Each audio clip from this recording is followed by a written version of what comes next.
All right, so before we even get into what's happening tonight at Soldier Field, let me tell you something. The atmosphere in Chicago right now is absolutely electric. And I'm not just talking about the cold wind coming off Lake Michigan. I'm talking about the kind of energy that only playoff football can bring to a city that bleeds orange and blue. And here's the thing that everyone's been whispering about since the schedule dropped. Will Caleb Williams actually take the field tonight against the Los Angeles Rams? And I know what you're thinking. Why would there even be a question mark around that? Well, stick with me because what I'm about to break down goes way deeper than just a simple yes or no answer. And trust me, by the end of this, you're going to understand exactly why this matchup is about so much more than just one quarterback's availability. Now, the short answer, and I'll give this to you straight because I'm not here to waste your time, yes, Caleb Williams is playing tonight. He's suiting up, he's ready to go, and the Rams know it. But here's where it gets interesting, and this is what nobody's really talking about in the mainstream coverage. It's not about whether he's playing, it's about how the Rams are preparing for what he brings to the table. And let me tell you, their defensive coordinator has been losing sleep over this for a reason. So let's rewind for just a second, because context matters here. The Chicago Bears are not walking into this game as the favorites. They're not the team that everyone's picking to advance. But you know what? That's exactly where they want to be. They've been counted out before, they've been underestimated all season, and every single time someone writes them off, they find a way to prove people wrong. And tonight at Soldier Field, with the crowd going absolutely insane, with every single person in that stadium believing in what this team can do, the Bears are going to lean into their identity. And that identity is built on two things: a punishing run game and a quarterback who can extend plays when everything breaks down. Now, before I get into what makes Caleb Williams such a nightmare for defensive coordinators, let me paint you a picture of what the Rams are walking into tonight. Soldier Field in January during a playoff game is not a place for the faint of heart. The weather is brutal, the fans are ruthless, and the noise level is going to make communication nearly impossible for the visiting team. And the Rams know this. They've been in hostile environments before, but there's something different about Chicago in the postseason. It's like the entire city shows up to that stadium with one mission: make life miserable for whoever's on the other sideline. And trust me, Los Angeles is feeling that pressure right now. But here's what's fascinating about this whole situation, and this is where the strategy really comes into play. The Rams aren't just preparing for a standard quarterback, they're preparing for someone who completely changes the math of how you rush the passer. And I'm going to break down exactly what that means in a second. But first, let me tell you what NFL Network reporter Stacey Dales revealed this week, because her insight completely changes how we should be viewing this game. Stacey Dales talked to both teams this week, and what she uncovered is absolutely crucial to understanding tonight's matchup. She spoke with Ben Johnson, and he admitted something that a lot of coaches wouldn't say publicly. He said, "The Bears have taken a bit of a dip in their ground game over the past few weeks." Now that's interesting, right? Because the Bears have built their entire offensive philosophy around being able to run the football, control the clock, and keep their defense fresh. But here's the key part. Johnson said they have to be able to lean on it tonight. And that's not just coach speak. That's a fundamental acknowledgement that if Chicago wants to win this game, they need DeAndre Swift and Kyle Manangi to establish the line of scrimmage early and often. Now, you might be thinking, okay, so the Bears want to run the ball. What's so special about that? Every team wants to run the ball in the playoffs. Well, here's where it gets complicated. The Rams have been absolutely stout against the run this season. They're ranked 12th in the entire league, giving up only around 111 yards per game on the ground. So Chicago is walking into this game knowing that their preferred method of attack is going up against one of the better run defenses in football. And that creates a really interesting chess match, because if the Rams can shut down the run game, they force Caleb Williams into obvious passing situations. And that's when things get really dicey for a young quarterback in the playoff environment. But, and this is a massive but, the Rams have a problem. And that problem is Caleb Williams himself, not just as a passer, but as a runner, as someone who can extend plays, as someone who turns what should be a sack into a first down. And Stacey Dales got an incredible quote from Rams defensive lineman Byron Young that really encapsulates the challenge they're facing tonight. Byron Young told Stacey Dales something that should make every Bears fan feel a little more confident about their chances tonight. He said, and I'm paraphrasing here, but you'll get the idea, "It's one thing to deal with Kyle Manangi and DeAndre Swift. Those are great running backs. You have to respect them. You have to tackle them properly. But when it comes to Caleb Williams, the equation completely changes." Young said you can't just rush for 4 seconds. You've got to rush for 6, 7, 8 seconds. And even then, it's not the first guy, the second guy, or even the third or fourth guy that's going to bring him down. He's going to make you miss. And that's the kind of admission that reveals just how much respect the Rams have for Williams' ability to create outside of structure. Now let me break down why that matters so much, and why this is actually the key to the entire game.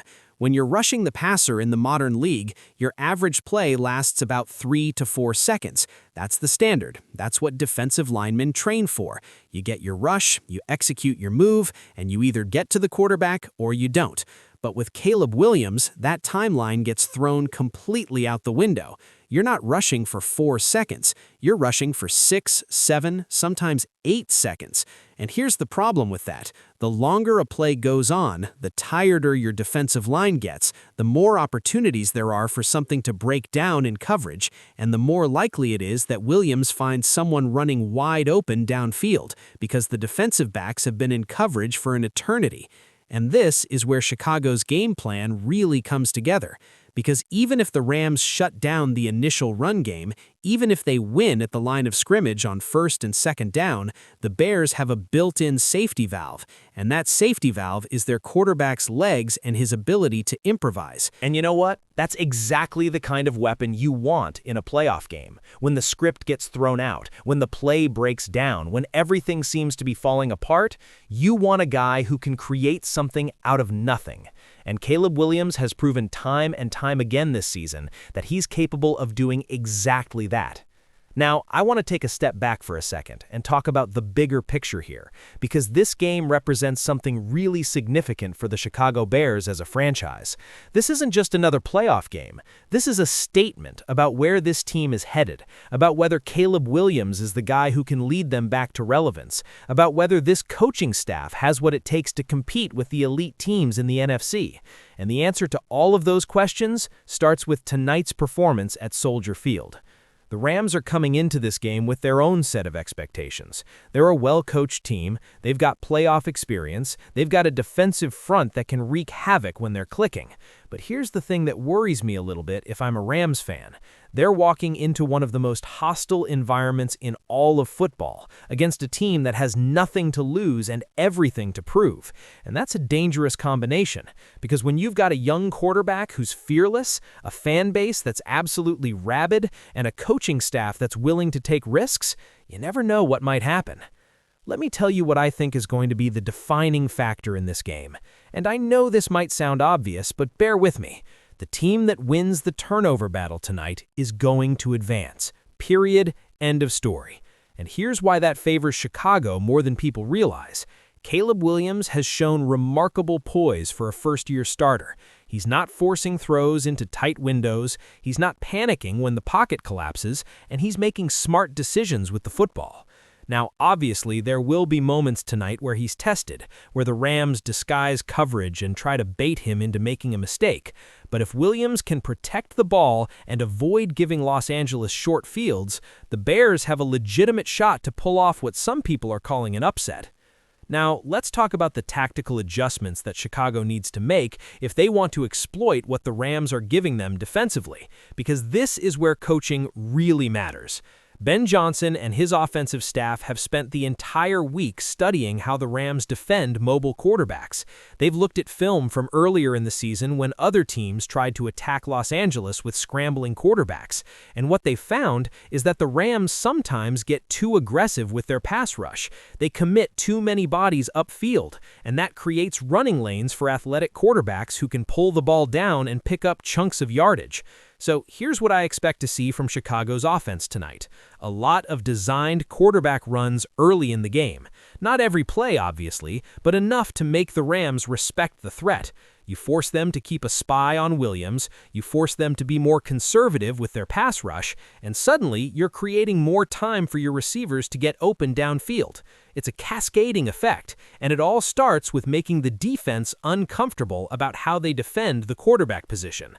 But here's the flip side of that strategy, and this is something that Bears fans need to be aware of going into tonight. If you lean too heavily on Caleb Williams as a runner, you're putting him at risk of taking big hits, and in a playoff game where every possession matters, you can't afford to have your quarterback getting banged up in the second quarter because you called too many designed runs. So there's a delicate balance that Chicago's coaching staff has to strike. They need to use Williams' mobility as a weapon without overexposing him to unnecessary punishment, and that's going to require some really smart play calling throughout the game. Now, I want to circle back to something that Stacey Dales mentioned in her report, because I think it's crucial to understanding the psychological warfare that's happening before kickoff even happens. She talked about how the Rams view this as a hostile environment, and they're preparing accordingly. But here's what's interesting. The Rams have been in big games before. They've played in tough stadiums. They've dealt with crowd noise. So the question becomes, how much of an advantage does playing at home really give the Bears tonight? And my answer might surprise you. Playing at Soldier Field in January gives Chicago a legitimate edge, but it's not just about the crowd noise or the weather. It's about comfort and familiarity. The Bears know that field intimately. They know how the wind swirls in the fourth quarter. They know which parts of the turf get chewed up first. They know exactly how to prepare for the conditions. And that knowledge, that experience, that familiarity, it adds up in small ways throughout the game. And in a close playoff matchup where every possession matters, those small advantages can make the difference between advancing and going home. Let me give you my honest assessment of what I think happens tonight, and I'm not going to sit here and pretend like I have a crystal ball, but based on everything I've seen from both teams, based on the matchups, based on the preparation, I think this game is going to come down to the fourth quarter. I think both teams are going to have opportunities to win it, and I think the team that executes better in crunch time is going to move on. And you know what? As a neutral observer who just loves great football, that's exactly the kind of game I want to see. I want to see both teams at their best. I want to see Caleb Williams making plays that remind us why he was the first overall pick. I want to see the Rams' defense rising to the challenge, and I want to see a game that people are going to remember for years to come.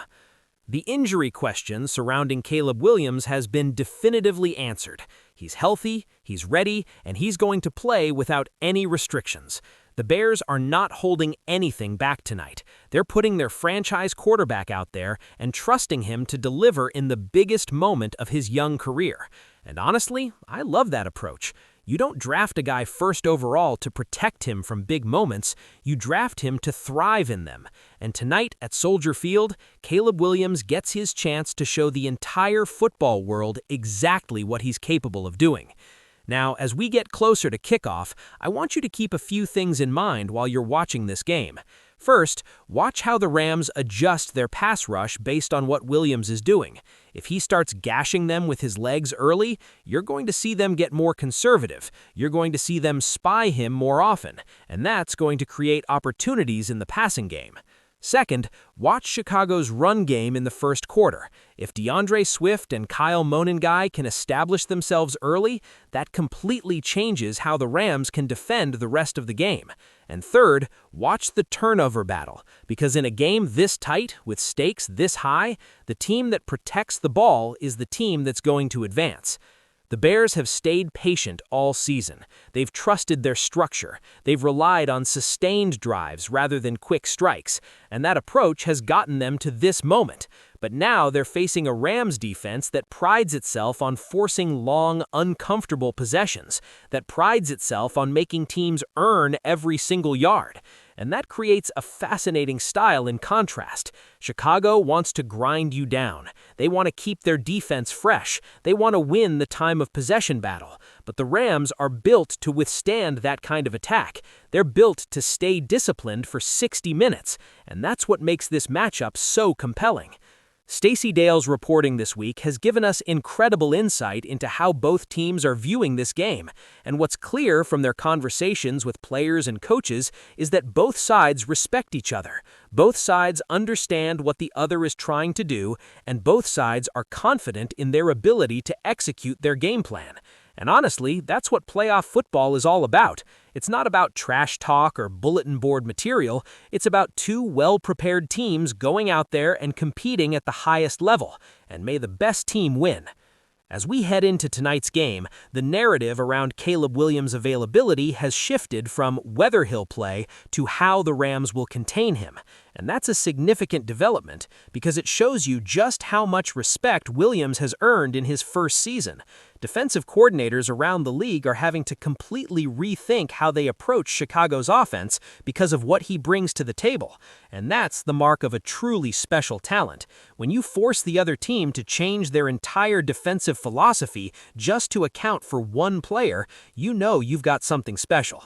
Byron Young's comments about having to rush for 6, 7, 8 seconds really stuck with me, because that's not something you hear defensive linemen say very often. Usually, they're confident that if they execute their technique, they'll get to the quarterback in a reasonable amount of time. But with Williams, that confidence gets shaken a little bit, because even when you do everything right, even when you beat your blocker and you're closing in on the quarterback, he's got the ability to make you miss, to extend the play, and to create something out of what should have been a sack. And that's absolutely maddening for a defense to deal with over the course of 4 quarters. The pressure on Caleb Williams tonight is immense. Make no mistake about that. He's a first-year starter, playing in his first playoff game at home in front of a crowd that's expecting magic, and the entire football world is watching to see if he can deliver. But you know what I've noticed about Caleb Williams this season? He doesn't seem to feel pressure the way other young quarterbacks do. He plays with a calmness, a maturity that's way beyond his years. And that's exactly the kind of temperament you need to succeed in January football. Chicago's decision to lean on their run game makes sense strategically, but they also know they can't be one-dimensional. They can't just hand the ball off 30 times and hope that's enough to win. They're going to need Williams to make plays through the air. They're going to need him to convert third downs, and they're going to need him to be efficient in the red zone. And based on what I've seen from him this season, I think he's more than capable of doing all of those things. The question is whether the offensive line can give him enough time and whether the receivers can win their one-on-one matchups. The Rams' defensive front is no joke. They're physical, they're disciplined, and they've got the kind of veteran presence that doesn't get rattled easily. But even the best defensive lines in football struggle when they're asked to contain a quarterback who can